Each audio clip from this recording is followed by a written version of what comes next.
రామ్టాక్కి తిరిగి స్వాగతం. గత వారం రోజుల నుంచి నెట్లో ఒక చిన్న దేశాన్ని గురించి సెర్చ్ చేస్తున్నాను. చాలా ఆసక్తి పెరిగింది. ఎందుకనో కానీ అసలు ఏంటి ఈ దేశం అనేది సెర్చ్ చేస్తున్నారు. కారణం ఏంటి తెలుసా?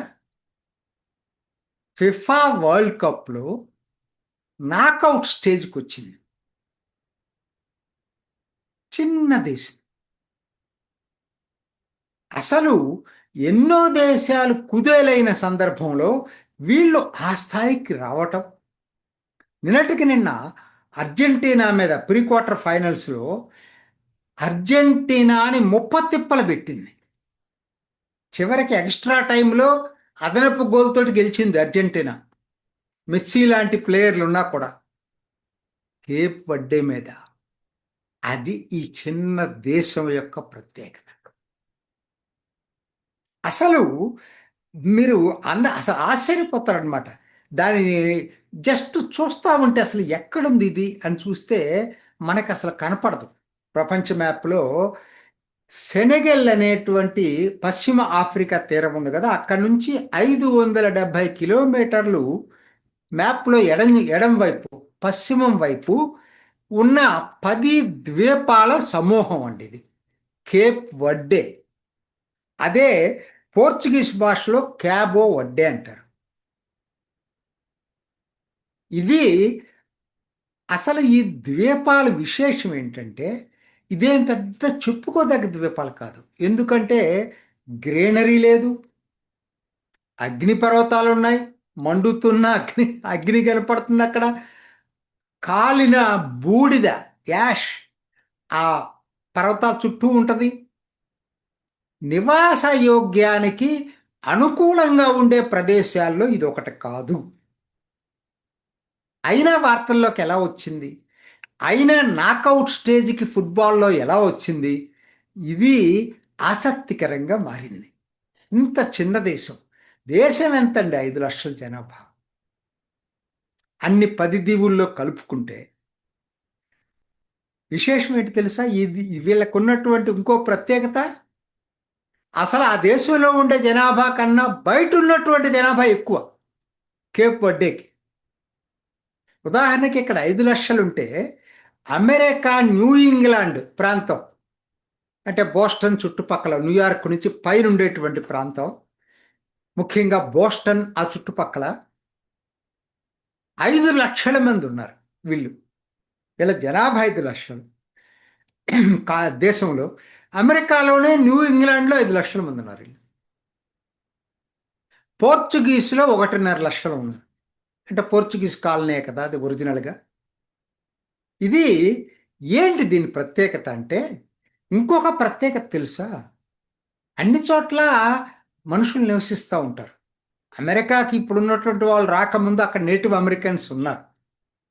ఆస్ట్రేలియా, న్యూజిలాండ్లో కూడా నేటివ్ ఇండైజినస్ పీపుల్ ఉన్నారు. ఈ దీవుల్లో 15వ శతాబ్దంలో 1462లో పోర్చుగీసు వాళ్ళు ఆ దీవులకు వెళ్ళే వరకు కూడా అక్కడ నర సంచారం లేదు. ఇదో ప్రత్యేకత ఈ దీవి. కాబట్టి వాళ్ళ హిస్టరీ ఏం లేదు.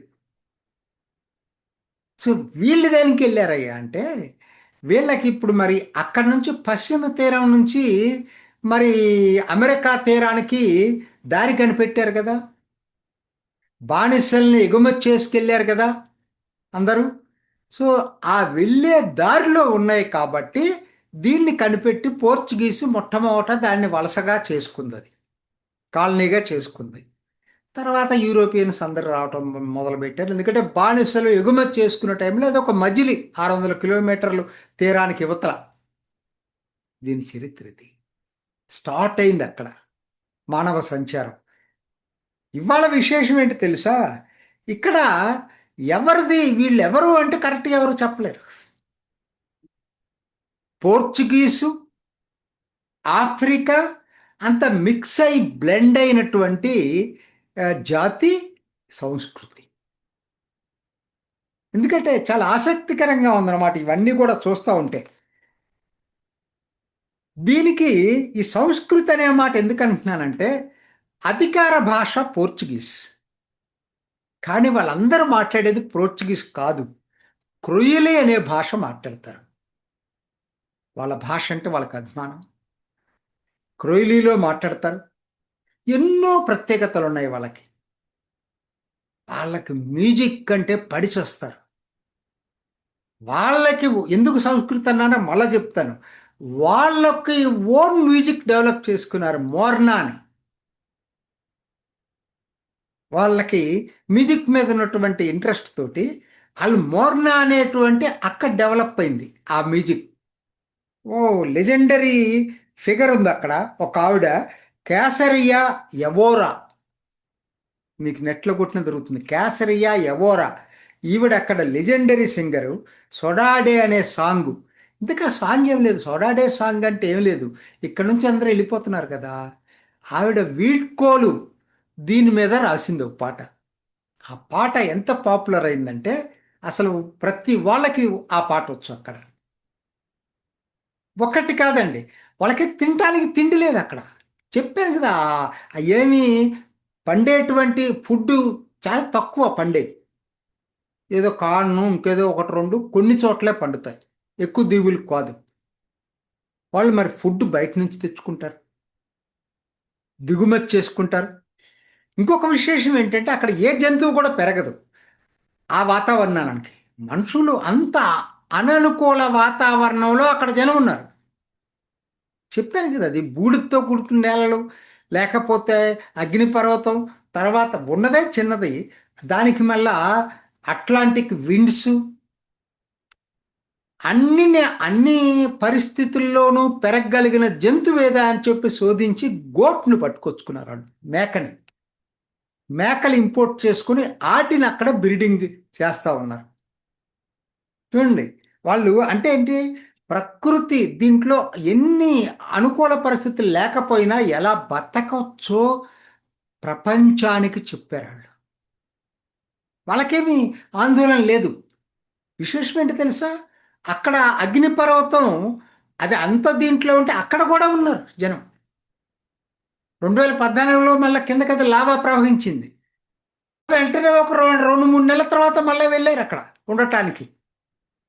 అంటే ఆ ధైర్యం, వాళ్ళు చెప్పేది ఏం తెలుసో, వాళ్ళ థీమ్ ఏంటి తెలుసో, వాళ్ళ దేశంలో నో స్ట్రెస్. వస్తాయి సమస్యలు, మనం స్థిమితంగా ఉండటం నేర్చుకోవాలి, వాటిని అధిగమించడానికి కావలసిన పనులు చేయాలి, అంతేగాని వర్రీ కావద్దు. వినటానికి చాలా ఆశ్చర్యంగా ఉంటుంది కదా. జీడిపి కేవలం వాళ్ళ జీడిపి చాలా తక్కువ, 2.6 బిలియన్. పర్ క్యాపిటల్ ఇన్కమ్ ఎంత తెలుసా, $4,500. మనకన్నా ఎక్కువ. ఇంత అననుకూల పరిస్థితుల్లో పెరిగినటువంటి వాళ్ళు. 1975లో స్వాతంత్రం వచ్చింది వీళ్ళకి. గుయానా ఇది కలిపి ఒక జాయింట్గానే స్వాతంత్రోద్యమం నడిపారు. 1975లో వచ్చింది. నేను ఇంత దీని గురించి ఎందుకు చెప్పాల్సి వస్తుంది, నాకు చాలా ఆశ్చర్యంగా ఉంది ఈ దేశాన్ని గురించి చూస్తుంటే. స్పోర్ట్స్ అక్కడ స్టేడియాలు కట్టుకున్నారు. హ్యాండ్బాల్, ఫుట్బాల్లో చెప్పాను కదా, ఇప్పుడు నాకౌట్ స్టేజ్కి వచ్చింది. అందుకనే ఇంత ఇంట్రెస్ట్ అందరికి కూడా. 4 అంతర్జాతీయ ఎయిర్పోర్ట్లు ఉన్నాయి, 3 డొమెస్టిక్ పోర్ట్లు ఉన్నాయి, సీ పోర్ట్స్ ఉన్నాయి. తర్వాత వీటన్నిటికన్నా వాళ్ళకి ప్రయారిటీ ఇంత దీంట్లో కూడా వాళ్ళు విద్యకి చాలా ప్రాధాన్యత ఇచ్చారు. యూనివర్సిటీలు కట్టుకున్నారు అక్కడి నుంచి. అందుకని అంతమంది వెళ్ళగలిగారు. అమెరికాకి వెళ్ళగలిగిన పోర్చుగీస్ అంటే వాళ్ళ కాలనీగా ఉంది కాబట్టి అక్కడికి వెళ్ళారు అనుకున్నా. అమెరికాకి ఎక్కువ మంది వెళ్ళారు. అన్నిటికన్నా ముఖ్యమైనది తెలుసా, ఇది చెప్పి ముగిస్తా, ఇది చాలా ఇంపార్టెంట్. అసలు ఆఫ్రికా మొత్తం మీద స్థిరమైన ప్రజాస్వామ్యం ఉన్న దేశం అది. ఆఫ్రికా అంటే ఏముంది, మిలిటరీ ఒకడు పోతాడు, ఇంకొకడు వస్తాడు, లేకపోతే మళ్ళీ కూపు వచ్చేసి దాన్ని ఎవడో ఒకడు ఒక పొరపాటున ఎవడో ఎన్నికైనా మళ్ళీ జరుగుతూ ఉంటాయి, అక్కడ తిరుగుబాట్లు జరుగుతూ ఉంటాయి కదా. అలా కాదు ఇక్కడ. పీస్ఫుల్గా ట్రాన్స్ఫర్ ఆఫ్ పవర్ జరుగుతుంది. ఒకరు ఎన్నికల్లో ఎవరు గెలిస్తే వాళ్ళదే. అంటే డెవలప్డ్ యూరోప్లో ఎలా ట్రాన్స్ఫర్ ఆఫ్ పవర్ ఉందో అలా ఎన్నికల వ్యవస్థ, ప్రజాస్వామ్య వ్యవస్థ, అట్లానే ఇన్స్టిట్యూషన్స్, డెమోక్రటిక్ ఇన్స్టిట్యూషన్స్ చాలా చాలా బలంగా వేళ్ళూనుకున్నటువంటి అతి చిన్న అట్లాంటిక్ మహాసముద్రంలోని ద్వీప సముదాయం. మనం నేర్చుకోవాల్సిన పాఠాలు నేర్చుకోవాల్సిన పని లేదా వీళ్ళ దగ్గర నుంచి?